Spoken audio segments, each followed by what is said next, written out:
Hello বন্ধুরা, তো আজকে আমাদের জমিতে হবে সার দেওয়া। তো দেখো, সারের বস্তাটাকে এখন সাইকেলের মধ্যে তুলে নেওয়া হচ্ছে। এবার এখান থেকে নিয়ে যাওয়া হবে জমিতে, যে জমিতে সার দেওয়া হবে সেখানে। তো দেখো, আমরা 2 বস্তা সার সাইকেলের মধ্যে তুলে নিয়েছিলাম, এখন সাইকেলটাকে ঠেলে ঠেলে নিয়ে যাচ্ছি জমিতে। সারের বস্তাগুলো কী হবে, সাইকেলে করে নিয়ে যাওয়া হয়, কারণ এক একটা বস্তার ওজন প্রায় 50 কেজি হয়। মাথায় নিয়ে গেলে একটু কষ্টই হয়ে যায়, তাই সাইকেলে করে এভাবে নিয়ে আসি। তো মোট 8 বস্তা সার আনা হয়েছিল। 2 বস্তা সার আমরা সাইকেলে করে আগে নিয়ে গেছি জমিতে, এখন 2 বস্তা সাইকেলে তুলে নেওয়া হয়েছে। আর বাকি বস্তাগুলোকে এভাবে রেখে দেওয়া হচ্ছে, কারণ আজকে 4 বস্তা সারই দেওয়া হবে।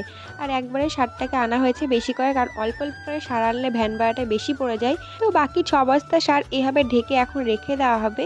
তো দেখো, ভালো করে চট দিয়ে ঢেকে রেখে দেওয়া হয়েছে। আর এখন 2 বস্তা সার আমরা সাইকেলে করে নিয়ে যাচ্ছি। আজকে আমাদের দুটো জমিতে সার দেওয়া হবে 2 বস্তা করে, তাই আমরা মোট 4 বস্তা সার নিয়ে আসছি। বিঘেতে 2 বস্তা করে সার দেওয়া হবে, তাই 4 বস্তা সার আনা হয়েছে, দুটো জমি মিলে 2 বিঘে। তাই বিঘেতে 2 বস্তা করে সারগুলোকে দেওয়া হবে। তো দেখো, এই যে এই জমিটা 1 বিঘে, আর এই পাশের জমি, এই 2 বিঘেতে 2 বস্তা করে সার দেওয়া হবে। এই যে সারের বস্তা এখন মুখ খুলে নেওয়া হয়েছে।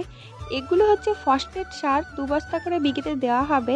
কদিন আগে এই জমিতে খল ছড়ানো হয়েছিল, আজকে দেখো সার ছড়ানো হচ্ছে। সার দেওয়ার পরে এই জমিতে চাষ দেওয়া হবে, আর চাষ দেওয়া হয়ে গেলে এই জমিতে অলের বীজগুলোকে বসানো হবে। তো দেখো, বাবা আমার পুরো জমিতে এভাবে সারটাকে ছড়িয়ে দিচ্ছিল, তারপরে তো আমি বাড়ি চলে এসেছি। তো ভিডিওটা এই পর্যন্ত, ভালো লাগে লাইক কমেন্ট শেয়ার, বাই।